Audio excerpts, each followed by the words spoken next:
Sandesh here. I'm going to be reading from pushsquare.com, and it's about Square Enix. And this one just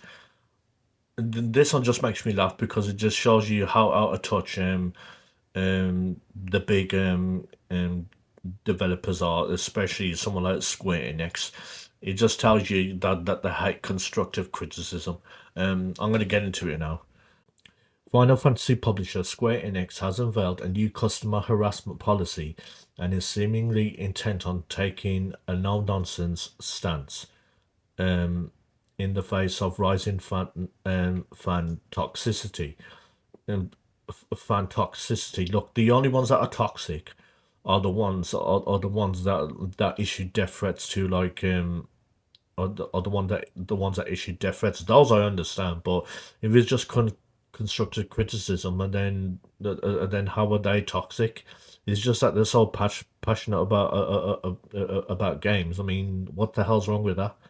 Spotted by Video Games Chronicle, the policy comes as various Final Fantasy voice actors have been forced to speak out against the actions of an awful few ruining the community for the rest.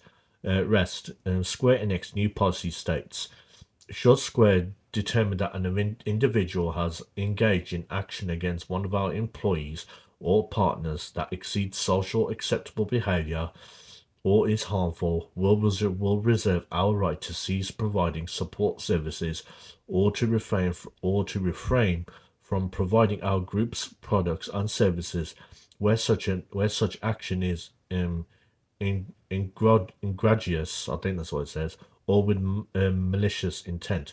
Square Enix reserves its rights to protect its employees and partners and to take legal action or criminal proceedings upon consulting the police and or lawyers. What the hell? What the fuck? The fuck is this shit? First of all, if it's just constructive criticism, right? How the hell are you gonna make that work in let's say in America when the thing is constructive criticism is gonna be under the First Amendment right, the Constitution. And the thing is, if it's going to be under the First Amendment, then what the hell are you going to do about it? You can't charge them for that because, especially if they're not being malicious and they're not issuing death threats or nothing, the only ones who will make try to make it into that are the people who cannot take constructive criticism. Those are the ones who are gonna call to consulting the police and lawyers. What the hell? They could try telling a lawyer on trying to arrest someone, even though they have the right to freedom of speech under the First Amendment. Yeah, yeah yeah try finding a loophole under the First Amendment. I dare you. Square Enix is just so stupid. And by the way, if they're going after voice actors, that's because Square Enix, as a publisher and developer, is doing their job wrong on how they make their games. It's entirely on their fault, and the fact that Square Enix is not taking any responsibility at all on their end tells you everything. They're just completely blaming this on the gaming community. And you know what? And it wouldn't surprise me if Square Enix starts seeing lower game sales because of bullshit like this. Square Enix has provided examples of harassment of its employees and partners, which include, but are not limited to, the following: acts of violence and violent behavior. That I understand. That's the exception. I agree. Abusive language, intimidation, coercion, duress, excessive pursuit, or reprimand. Now, this is the thing. Like obsessive language and intimidation, it works one of two ways. Obsessive language, if you're issuing death threat using obsessive language, yeah, okay.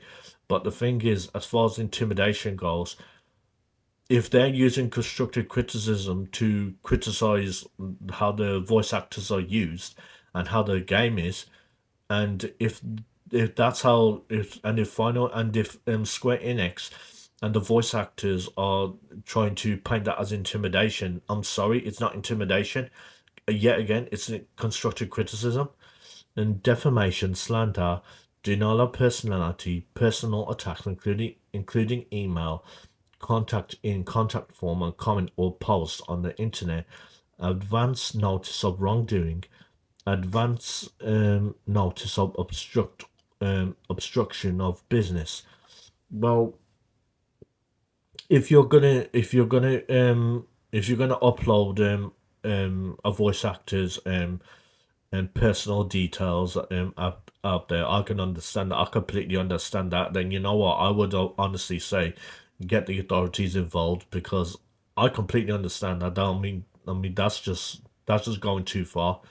But the thing is, it's not all. It's not completely black and white as how Square Enix and certain voice actors want to paint it as. It's a very grey area.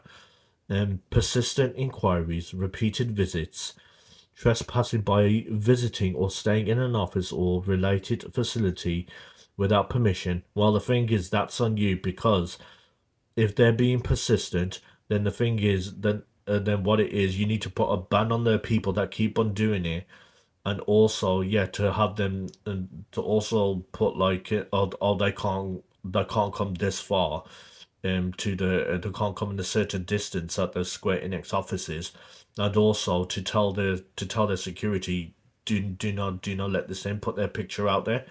If you're not doing that, and then the thing is, then as a company, you're not doing your job. Like I said, Square Enix needs to do their fair share, and part of their fair share is owning up to the fact that lately they've been doing a bad job with their games, and also how they use their voice actors, because the direction of how what the voice actors are going to be, how they're going to speak in their games, is going to be they're under direction, just like how an actor is used, or when a director is filming for a feature film or TV show. Um, Unlawful restraint, including via telephone calls and online inquiries. Um, again, I agree, but I'm sure there's workarounds around that. Given the advances in technology that there is in the world nowadays, there's no way you can't get there's no way you can't get a workaround around that. Discriminatory speech and conduct regarding race, ethnicity, religion, family origin, occupation, etc., infringement of privacy by taking pictures or making video recordings without consent. See, see, some of this stuff is a very grey area. It's not black and white. Um, Sexual harassment, stalking, repeated stalking behavior. Yeah, that one I agree.